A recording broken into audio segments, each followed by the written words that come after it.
काल व्याकरण में क्रिया के होने वाले समय को काल कहते हैं, अर्थात क्रिया किस समय में घटित हुई है उसे ही काल कहते हैं।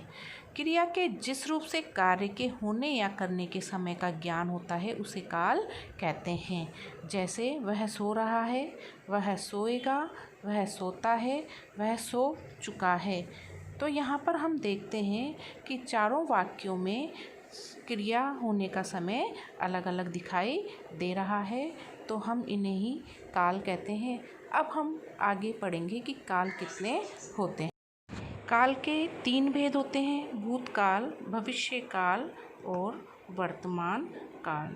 तो हम सबसे पहले भूतकाल का अध्ययन करेंगे। भूतकाल 2 शब्दों से मिलकर बना है, भूत प्लस काल। भूत का अर्थ होता है जो बीत गया और काल का अर्थ है समय। तो भूतकाल का अर्थ हुआ जो समय बीत गया।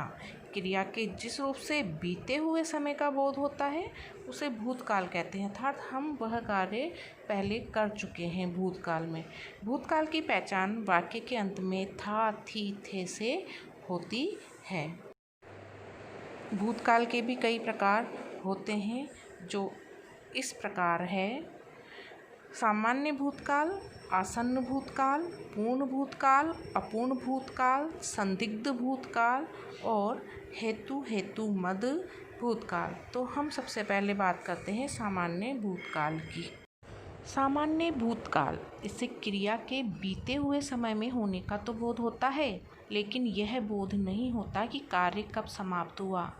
सीमा घर गई, तो हमें यहाँ पता पड़ रहा है कि सीमा घर गई, लेकिन कब गई हमें सही समय का बोध नहीं हो रहा है। बस ये ज्ञात हो रहा है यहाँ पर कि यह कार्य बीते समय में हुआ। चाचा जी घर आए थे, तो हमें यहाँ पर निश्चित समय का पता नहीं चल रहा है। मैंने पिछले वर्ष परीक्षा दी थी, तो ये तो पता चल रहा है कि बीते हुए समय में पिछले वर्ष परीक्षा दी थी, लेकिन उसके सही समय का हमें यहाँ पर बोध नहीं हो रहा। तो ये सामान्य भूत के उदाहरण हैं। सामान्य भूतकाल का बोध कराने हेतु धातु के साथ ये, या, आ, ई, ए जोड़े जाते हैं। यहाँ हम नीचे तालिका में देख सकते हैं। से गए, गए, गया, गई बनेगा, पढ़ से पढ़ा, पढ़े, पढ़ी आदि बनेगा। ऐसे ही आगे हम इसको देख सकते हैं। आसन्न भूतकाल, क्रिया के जिस रूप से यह पता चले कि कार्य अभी कुछ समय पहले ही पूर्ण हुआ है उसे आसन्न भूत कहते हैं। इससे पता चलता है कि क्रिया की समाप्ति तत्काल ही हुई है। जैसे मैंने खाना खाया है, मैं अभी सोकर उठी हूँ, अध्यापिका अभी पढ़ाकर आई हैं। तो इन सभी उदाहरणों में कार्य अभी अभी पूर्ण हुआ है, तो यह आसन्न भूत। पूर्ण भूतकाल, क्रिया के जिस रूप से पता चले कि कार्य बहुत पहले ही पूर्ण हो चुका था, अर्थात भूतकाल में ही कार्य पूर्ण हो चुका था, वहाँ पूर्ण भूतकाल होता है। जैसे हल्दी घाटी का युद्ध अकबर और महाराणा प्रताप के बीच हुआ था, तो ये कार्य बहुत पहले ही पूर्ण हो चुका था। अंग्रेज़ों ने भारत पर राज किया था, मैं खाना खा चुका था। तो पूर्ण भूतकाल में हम देखते हैं कि था, थे, थी, चुका था, चुके थे, चुकी थी का प्रयोग होता है। अपूर्ण भूतकाल, क्रिया के जिस रूप से यह पता चले कि भूतकाल में कोई कार्य चल रहा था या अनवरत जारी था, वहाँ अपूर्ण भूतकाल होता है। जैसे सुरेश गीत गा रहा था, सरिता सो रही थी। तो इन उदाहरणों से हम देखते हैं कि ये कार्य भूतकाल में चल रहे थे या जारी थे और इनके पूर्ण होने का हमें पता नहीं चलता कि ये कार्य पूर्ण हुए भी या नहीं, इसलिए यहाँ पर अपूर्ण भूतकाल का प्रयोग किया गया है। तो ये भूतकाल का अपूर्ण रूप है। भूतकाल की क्रिया के जिस रूप से कार्य होने में संदेह या अनिश्चितता प्रकट हो वहाँ संदिग्ध भूतकाल होता है। जैसे बाजार बंद हो चुका होगा, तो यहाँ पर संदेह है कि बाजार या तो खुला होगा या बंद हो चुका होगा, तो केवल यहाँ पर अनिश्चितता है। चाचा जी घर गए होंगे, तो यहाँ पर भी कोई निश्चित नहीं है।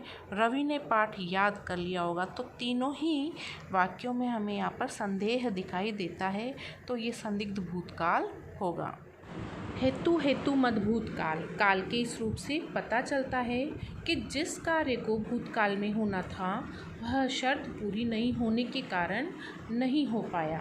जैसे दीपक ने पढ़ाई की होती तो वह पास हो जाता, मैं घर होता तो वह रुक जाता, अस्पताल में सही समय पर पहुंचते ही बच जाता।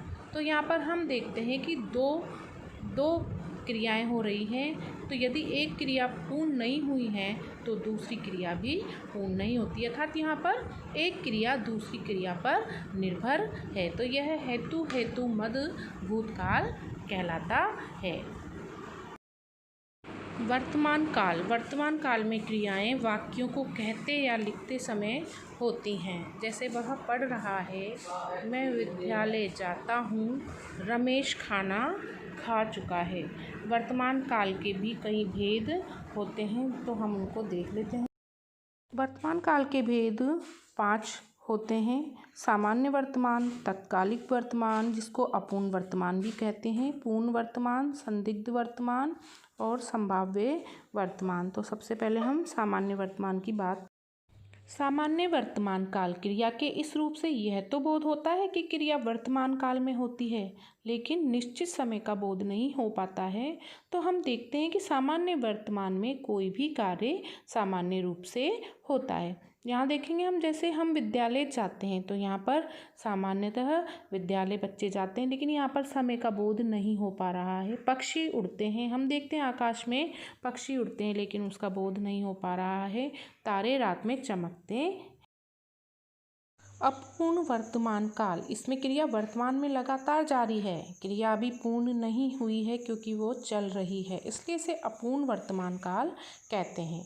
इसे तात्कालिक वर्तमान काल भी कहते हैं। इसकी पहचान है रहा है, रही है, रहे हैं आदि। जैसे माँ खाना पका रही है, तो यहाँ पे हम देखते हैं कि माँ खाना पका रही है, कार्य अभी चल रहा है, अभी वो ख़त्म नहीं हुआ है, इसलिए इसे अपूर्ण वर्तमान काल कहते हैं। हम घूमने जा रहे हैं, रवि पढ़ रहा है आदि।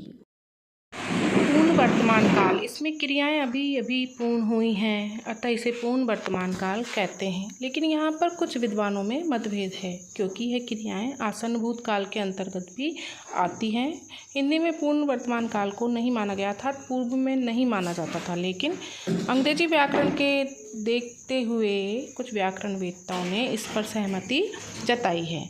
जैसे उसने भोजन कर लिया है, मैं नहा चुका हूँ। तो हम देखते हैं ये वाले उदाहरण आसन्न भूतकाल में भी आते हैं, लेकिन पूर्ण वर्तमान काल में भी यही उदाहरण आएंगे। संदिग्ध वर्तमान, इस काल से वर्तमान में क्रिया के होने पर संदेह होता है। जैसे वह सो रहा होगा, पिताजी शहर से आते होंगे, लड़कियां पढ़ रही होंगी। पहचान ता होगा, ते होंगे, ती होगी, रहा होगा, रहे होंगे, रही होगी। हमने संदिग्ध भूतकाल भी देखा था, वहाँ पे गया होगा, आया होगा, गए होंगे, इस तरह से आया था। तो हम यहाँ पर इस अंतर को समझ सकते हैं कि संदिग्ध वर्तमान और संदिग्ध भूतकाल में क्या अंतर है। संभाव्य वर्तमान, इस काल के रूप से वर्तमान काल में कार्य के होने की संभावना व्यक्त की जाती है। जैसे अजय आता है तो यह काम हो जाना चाहिए, वह काम करे तो करने देना, अब तो बारिश हो जानी चाहिए। तो यहाँ पर वर्तमान काल में कार्य के होने की संभावना व्यक्त की गई है, तो यहाँ पर संभाव्य वर्तमान काल। भविष्य काल से आने वाले समय का बोध होता है। भविष्य काल की क्रिया के चिन्ह गा, गे, गी होते हैं। जैसे मैं कल जयपुर जाऊंगा, अध्यापक कल काल पढ़ाएंगे। तो भविष्य काल के भी 4 प्रकार होते हैं। तो हम अब इन 4 प्रकार का अध्ययन करें।